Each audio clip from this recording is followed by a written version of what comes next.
I've realised something recently. I don't think I'm very good at playing video games. And I don't mean that I'm bad at them, although there is a skill issue sometimes. I mean, I don't think I'm very good at experiencing them. Because on paper, I should love gaming. I love stories, I love characters, I love psychology, I love exploring fictional worlds. I spend an enormous amount of my life thinking about why people behave the way that they do. So something like The Last of Us should be almost perfect for me. It's essentially a character study wrapped up inside of a video game. And yet, when I played it, something wasn't quite connecting. I understood Joel, I understood Ellie, I could reflect and formulate and think about their relationship.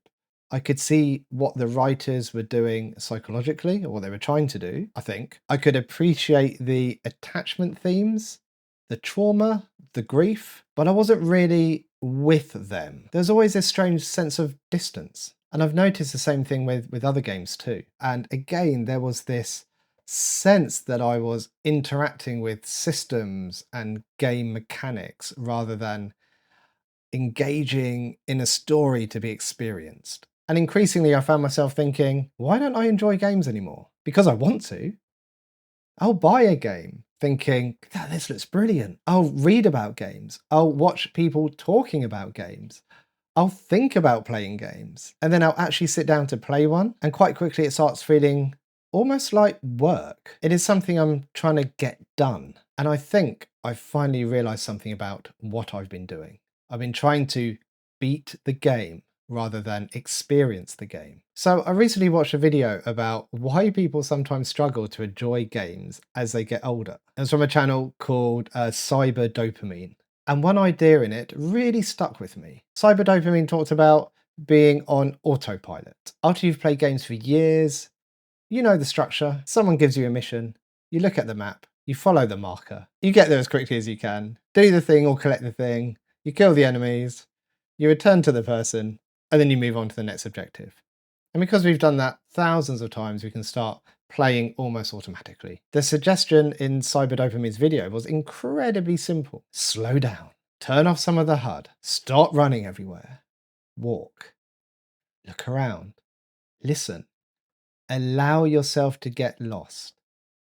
Stop constantly following the little marker telling you where you're supposed to go. And I suddenly thought, that's exactly what I don't do. When I play games, I'm incredibly goal directed. Where am I supposed to go? What's the next mission? How long is this section? Have I missed something? How much of the game have I completed? How many hours are left? If you have to go from A to B, I'm getting from A to B as efficiently as possible.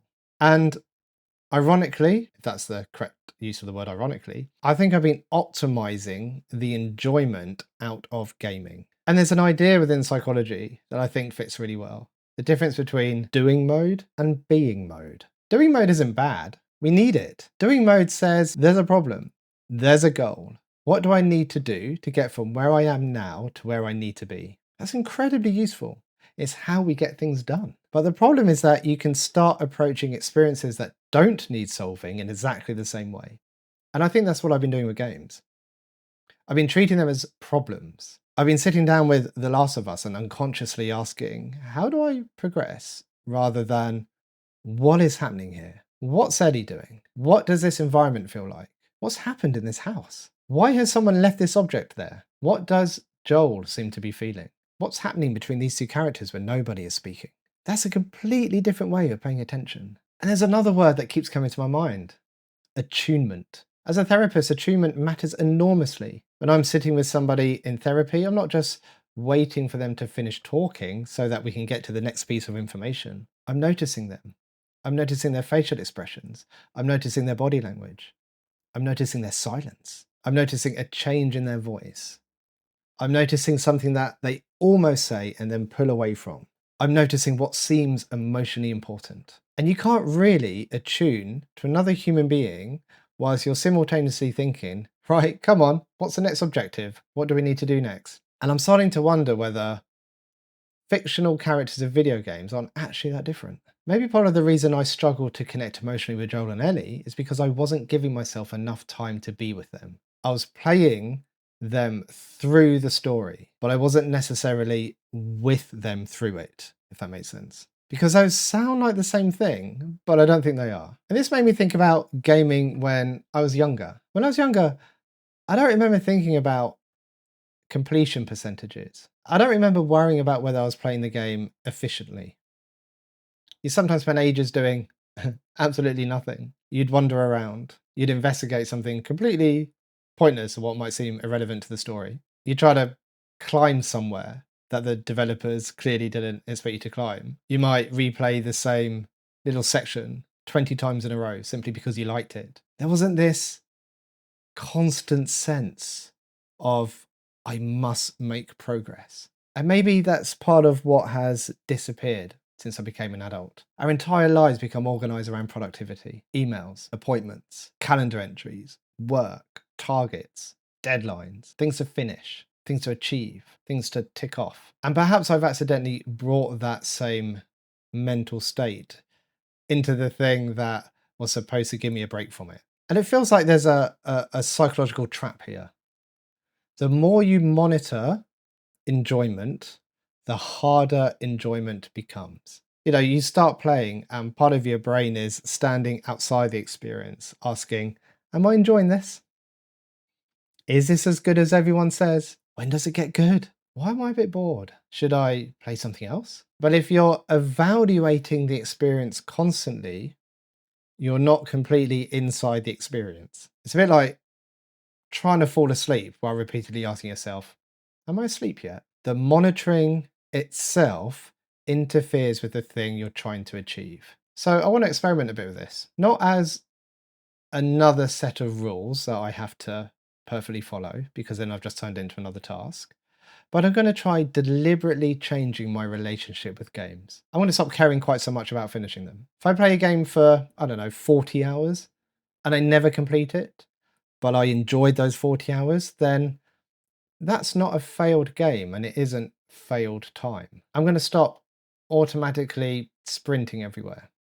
Sometimes I'm going to walk. I'm going to look at the environments. If there's an interesting building, I'll go and look at it, even if there's absolutely nothing useful inside. I'm going to listen to optional conversations instead of thinking, can we just get on with the main story? And if a game allows me to reduce some of the HUD elements, I might experiment with that as well. Because one of the things cyber dopamine pointed out is that when the screen is constantly telling you where to go, when it's telling you what your health is, what the next objective is, what you need to collect, your attention naturally gravitates toward those things. Remove some of that, and suddenly you have to look at the world, the environment instead. You have to notice landmarks. He even recommended turning the game music down so you can hear more of the sound effects, more of the environment around you. It's a nice idea. We have to explore. We have to actually orient ourselves to the world. And maybe being slightly lost is part of the experience rather than an inconvenience that needs solving. And I think there could be something almost mindful about this. Or in acceptance and commitment therapy, we would call it present moment awareness. Mindfulness is often misunderstood as sitting perfectly still and emptying your mind. It isn't really that, not from my perspective anyway. It's much more about deliberately contacting what's happening right now in this present moment, rather than thinking about things that have happened in the past or things that might happen in the future. What can I see? What can I hear? What's happening in my body? What's happening emotionally for me? And games have very rich environments for doing that. They have great soundtracks. They have great sound effects. There's movement in the worlds. You know, there's stuff happening in the background. There's things to place your attention on. There's world building, there's architecture, there's weather, and then there's the characters. But you have to actually attend to them. You have to be intentional with that. And I love the idea that cyber dopamine came up with, that is deliberately slowing yourself down until your pace starts matching the pace of the game rather than your urge to race toward the next objective. Let the game set the pace. Because I suspect I've spent years demanding that games match mine. And it's very easy for me to sit here and say, games just aren't as good as they used to be. And maybe there are things about modern games that do contribute to this, but I'm increasingly interested in another possibility. Maybe it's me. Maybe I've changed. Maybe my attention has changed. Maybe my tolerance for stillness has changed. My tolerance for slowing down has changed.